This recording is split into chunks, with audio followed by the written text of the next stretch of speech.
Hi guys, welcome back to the channel. I'm Office Bloke Daz. Office Bloke Aidan. If sports is your thing, welcome to Office Bloke Daz Sports Edition. Yep.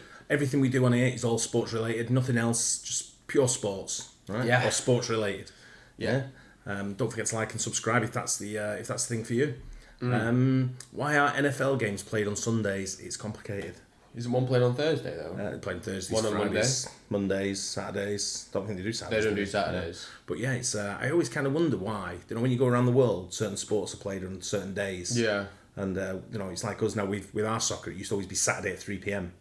Many years ago, and then it sort of like TV got hold of it, and then it sort of like started moving around different times. And now they're trying to get it so there's a game on every day. Yeah. Every night of the week, they're trying to get it so there's a game on. Well, I mean, it could be different competitions. You wouldn't get like a Premier League game. No, you wouldn't get a Friday, Premier League Saturday, game Sunday, no, Monday. That's no. what Premier League is. Well, that's when it first starts off. They want Friday, Saturday, Sunday. Unless Monday. there's a game that's been postponed. Yeah, they want Friday, Saturday, Sunday, Monday is what they want.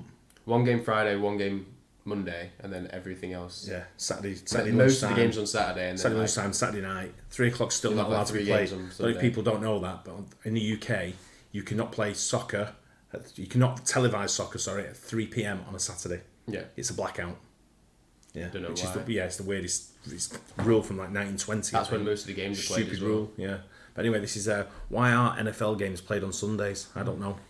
Guess we're gonna find out. Let's find out.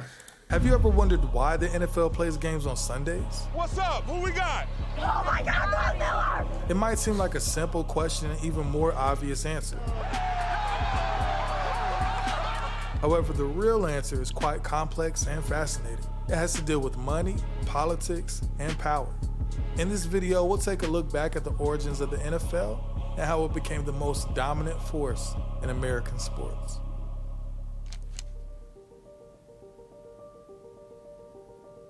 The NFL, or the National Football League, was founded in 1920, originally as the American Professional Football Association, or the APFA, a league of independent teams that play mostly on Sundays. But why? Why Sundays? Well, part of the reason was because this was the only day that most players and fans were free from work. At the time, football was king. College, that is. And it played its games on Saturdays. The NFL didn't want to compete with the established and popular college game, so it chose Sundays as its main day. However, not everyone was happy with this decision. Some religious groups protested against playing football on Sundays, arguing that it violated the Sabbath and distracted people from worship. Some states even had laws that banned or restricted sports on Sundays, known as blue laws.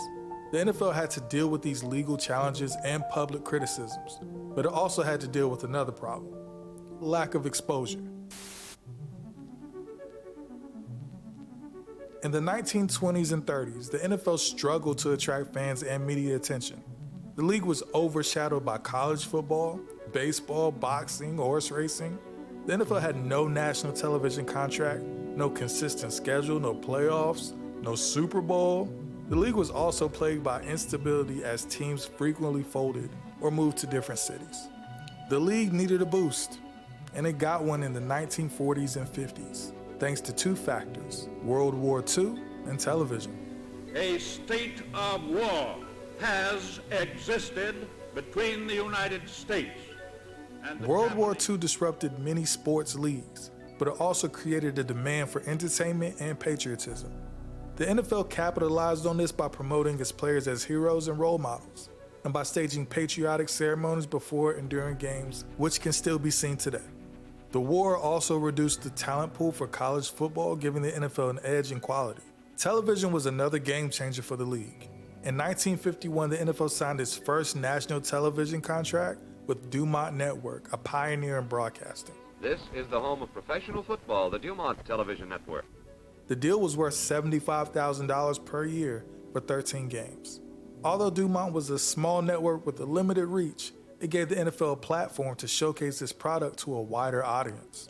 The NFL also benefited from the growth of television sets in American households, which increased from 9% in 1950 to 87% in the 1960s. Gosh! The caller is true, and now is the time. They realized that television was the key to its success, and it started to shape its schedule around it. In 1956, the NFL introduced its first championship game on national television, known today as the Super Bowl. which drew 45 million viewers. In 1961, the NFL moved its championship game from Sunday afternoon to Sunday evenings to avoid competing with other sports and programs.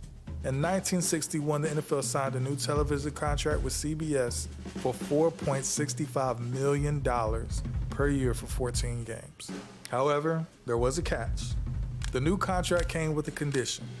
Congress had to pass a law that would allow the NFL to pool its television rights and sell them at a package to one network. That would prevent the individual teams from negotiating their own deals with local stations, which could create unfair competition and imbalance within the league. Congress agreed to pass the law, but it also added a provision that would protect college and high school football from being overshadowed by the NFL. The provision stated that the NFL could not broadcast its games on Fridays or Saturdays during the fall season. This effectively banned the NFL from playing games on those days.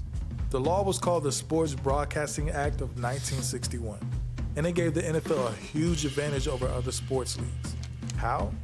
It allowed the NFL to negotiate lucrative contracts with one network while also ensuring that it would not face any competition from college or high school football on Fridays and Saturdays. The law also cemented Sundays as the main day for the NFL. The NFL could play games on other days. So when you look at all sports across the globe, Right. I look at it as we're match-going fans, I would say, right? We go to the games, we pay to go to the games, we like to watch live sport, right? Sports franchises nowadays, I don't know if you agree at home as well, let us know in the comments. What you've got now with sports franchises around the world, it's all about money. Yeah. And the more money you've got, the better players you can sign, and the more attractive it becomes as a whole, sort of thing. And we wouldn't sort of like we wouldn't change anything you've got when it comes to success of the best players playing in your team. Yeah. Right. But at the same time, I've not heard one thing come to forefront here about the fan. It's all about lucrative contracts with the TV, this for the TV, this for the rights, moving stuff around with no thought for the fan. Only the TV watching fan.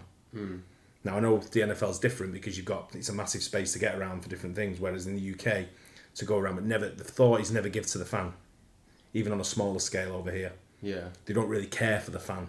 It's not where the money's made.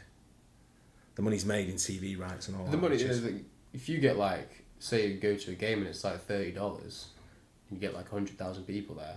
It's still a lot of money you're making, but compared to what you're making on the TV through TV rights and sponsorships and advertising you're going to get around the sides, so it's going to be seen on the TV. That's where the money's made. Yeah. That's where your big money is. But your match day going fan is not a massive amount of money compared to the big scheme of things. But there's not once have they mentioned they consulted the fans, and the fans were not happy about it being on a Saturday or a Friday. It wasn't going to be on a Friday or a Saturday. It's going to be on a Sunday.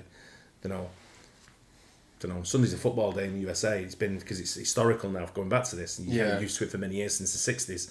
Our day was always a Saturday. It's very rare now. Do we get a game on a Saturday at 3 p.m? It's very rare, isn't it?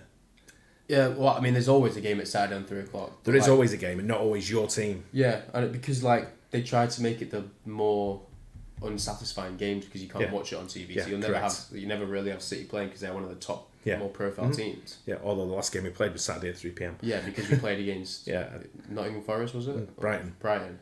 That's actually still a pretty decent game, yeah. But these other games that weekend that were a bigger draw. Yeah. But then they don't give it.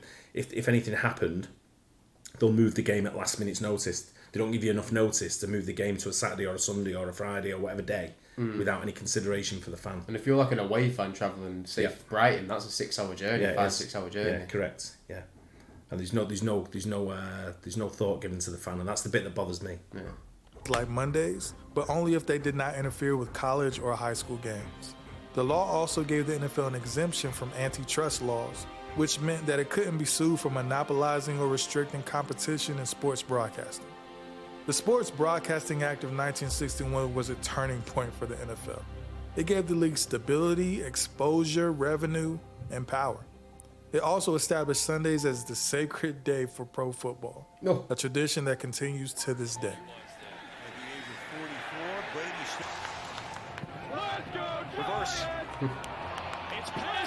The NFL has played some games on Saturdays in late December, when college football season is pretty much over. The NFL also has played some games on Thursdays starting in 2006 as part of its Thursday night football package. The NFL has also played some games on different days and times due to special circumstances such as holidays, international games, all weather about? delays, or pandemics. Thanksgiving. But for the most part, Sundays before remain or the after the dominant game? day for the NFL. And that's why you see most of the action on that day. So there you have it. The reason why the NFL plays games on Sundays is not so simple after all. It's a complex and fascinating story that shaped the history and culture of American sports. Thanks for watching. Until next time. I enjoyed that. It was good. I feel like Yeah. the main reason there was so it didn't collide with Correct. college football Yeah. games. Yeah. That's really the reason, isn't it? Yeah, no collision with college games, no collision with other things, and it's actually been branded around Sunday as being the day for pro football, and that's the way it's sort of like been pushed into that. So Sunday's that, and I get that, and I kind of get that. You're going to get fans in you might get fans on the East Coast that want to watch the West Coast games, and the TV's the only thing you can do there, sort of thing. So they push that, and Sundays is a football day. It's like me. I mean, I love weekends where it's packed with sport. Yeah. You know, where I'll go to the game I want to go to. Like, so it's Wednesday today. That's Champions League now. Champions League. I know it's Champions League Wednesday and Champions League Tuesday and Wednesday. Yeah. And then if I'm really sort of like bored, then I'll watch Thursday, which I know is Europa League. Yeah. And the lesser competition sort of thing that go on. But I know that, you know, weekend for me is like I can go out and I know that I can watch sport from midday on a Saturday all the way through till 10 o'clock at night on a Sunday, pretty much. And I can watch a variety of sport. And now, for those that don't know as well, in our local pub, they're now doing the red zone, they call it, where you get all the NFL games. So they're showing the NFL on a Sunday night at 7 p.m. Oh yeah. So there's obviously Premier Are they League like games. the London games that they're showing? Premier League games pending. 7 o'clock now on a Sunday in the railway. They have what they call the red zone, which is I guess is the show they put on the TV over here, and it shows all the games. It just pans from game to game. I guess it's a feed from CBS or somewhere like that. Yeah. But it shows all the NFL. Yeah. So it's good to go down and watch the NFL now. It's 7 o'clock on a Sunday evening. So Yeah. carries There on. you If there's go. no other sports that's going on. You have your mate who supports the Washington Commanders as well, and you did, I know, and I should have missed watched it. the Giants game with I them. missed it last week because we were doing something on it. So anyway, it was I enjoyed that. It's now you know why the NFL's played on Sunday. Yeah, I do now. Hope you guys enjoyed that. Don't forget like and subscribe. We'll catch you on the next one. Cheers. Cheers.